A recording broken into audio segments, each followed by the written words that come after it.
আসসালামু আলাইকুম প্রিয় দর্শক, আপনাদের সকলকে আমন্ত্রণ জানাচ্ছি অন্য মঞ্চের আলাপচারিতায়। যুগপৎ আন্দোলনে যাচ্ছে জামায়াতে ইসলামীর সাথে আরো কিছু ইসলামী রাজনৈতিক দল। জামায়াত চেষ্টা করেছিল সম্ভবত এর বাইরে আরো কিছু দলকে তাদের সাথে রেখে যুগপথে অংশীদার করা, যেগুলো ইসলামী রাজনৈতিক দল নয়। সেই চেষ্টা আপাত দৃষ্টিতে ব্যর্থ হয়েছে। এটা জামায়াতের একটা বড় ব্যর্থতা। কেন ব্যর্থতা, আমি সেই জায়গায় আসবো।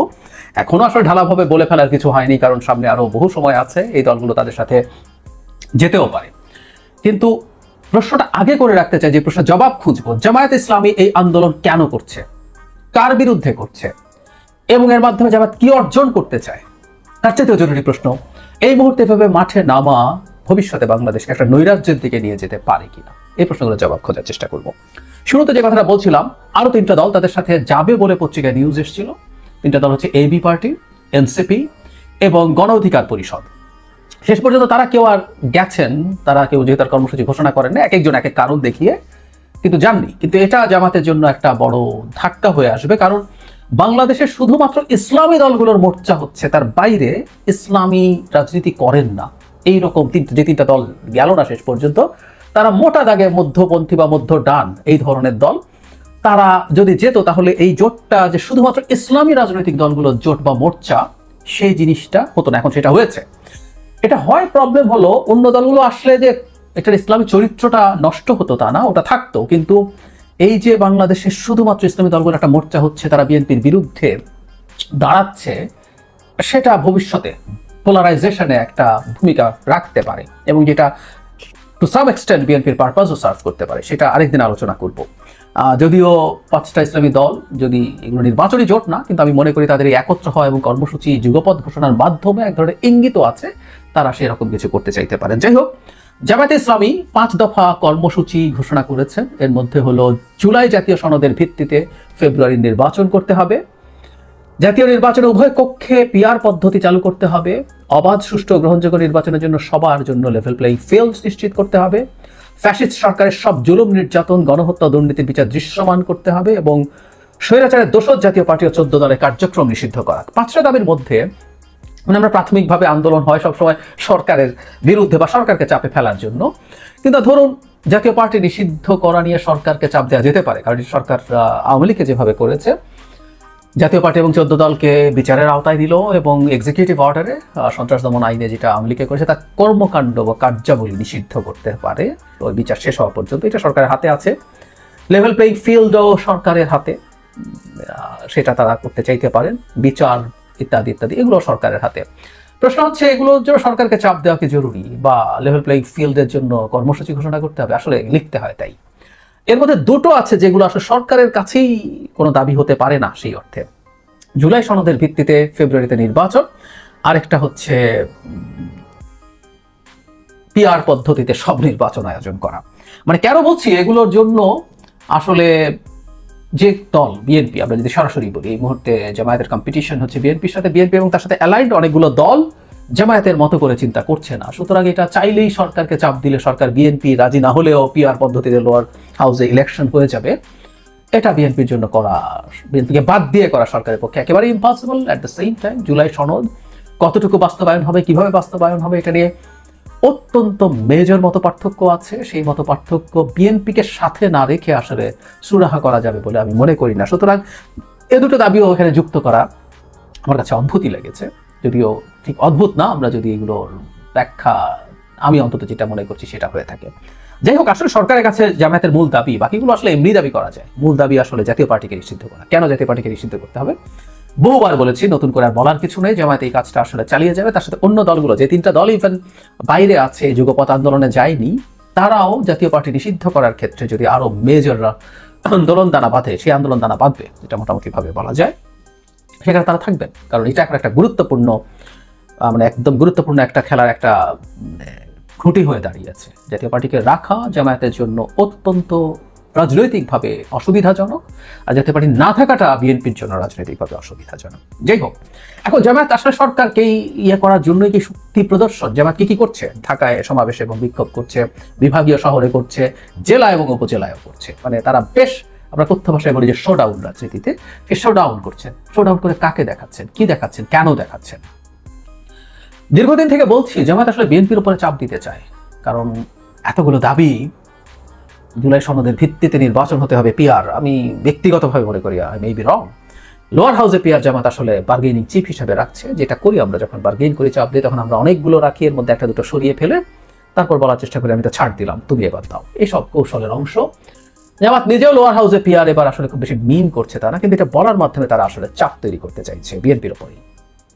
তার কাছে আরো কিছু চাইতে পারে, এবং সবচেয়ে বড় কথা যেটা বারবার বলছি, যে নির্বাচনে যাব না ধরনের আওয়াজ তুলে বিএনপিকে নার্ভাস করে দেওয়ার চেষ্টা, প্রোভাইডেড জাতীয় পার্টিকে নিষিদ্ধ করা গেল, সেটা যদি করা যায় তাহলে নার্ভাস করে দেওয়া যায়। এবং বিএনপির কাছ থেকে তারা লেভারেজ চাইছে, অনেক রকম আলাপ আলোচনা আছে, আর যেটা যদি শেষ পর্যন্ত ঘটে তাহলে এটা একদম একটা আমিরামি নির্বাচন হয়ে দাঁড়াবে। বিএনপি ছেড়ে টেড়ে সবাইকে পার্লামেন্টে নিবে, একটা পার্টিসিপেটরি পার্লামেন্ট দেখা যাবে।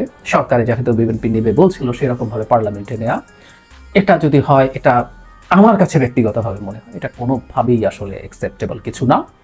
কোনো দল রাজনীতিতে যতটা সিটি পাক না কেন, তার রাজনীতি নষ্ট হয়ে যায় না, তার রাজনীতি তার করে যাওয়া উচিত। এবং আগামী সরকার যদি ধরে নিচ্ছে বিএনপিও হয়ে থাকে, তার অনেক রকম সংকট থাকবে, সে অনেক রকম মিসম্যানেজ করবে, বিভিন্ন জায়গায় গভর্নেন্সের প্রবলেম হবে, করাপশন থাকবে, আর দলের লোকজন বিভিন্ন জায়গায় নানা রকম অনিয়মের সাথে জড়াবে, সেগুলো নিয়ে রাজনীতি করে ভবিষ্যতে ভালো করতেই পারেন তারা।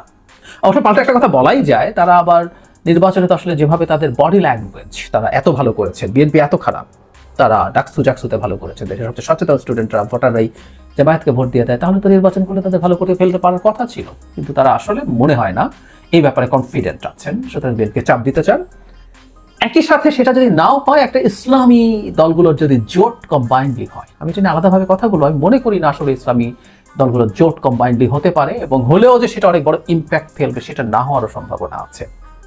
যাই হোক, এই কর্মসূচিগুলোর মাধ্যমে তারা সেটাও সামনে নিয়ে আসতে চাইতে পারেন, এবং বিএনপির বিরুদ্ধে যদি একটা বড় জোট তারা তৈরি করতে পারেন, দেখাতে পারেন, সাথে যে তিন দল for the time being at least নেই, তাদেরকেও যদি একত্র করা যায় নির্বাচনী জোট হিসেবে, তারা যাবেন কিনা সেটাও দীর্ঘ আলোচনার ব্যাপার। এবং যে ইসলামী দলগুলো জামায়াতের সাথে আছে এই মুহূর্তে, তারাও সব থাকবেন কিনা, যে কারোর সাথেই বিএনপির নেগোসিয়েশন হতে পারে, আন্ডারস্ট্যান্ডিং হতে পারে, মানে প্রত্যেকে যারা যারা মাঠে আছেন তাদের প্রত্যেকেই জামায়াতেরই বরং নেগোসিয়েট করার বা নেগোসিয়েশন পাওয়ার সম্ভাবনা কম, অন্যদের যথেষ্টই আছে। সুতরাং বিএনপি এরকম কিছু করলে সেগুলো নাও হতে পারে, কিন্তু নেগোসিয়েশন যদি হয়েও যায় তাহলে একটা সবাই মিলে মোর্চা করে তারা বিএনপির বিরুদ্ধে নির্বাচন করবেন, এই মেসেজটাও মানুষের সামনে আস্তে আস্তে আনার চেষ্টা হয়তো বা করছেন তারা, সেটাও হতে পারে।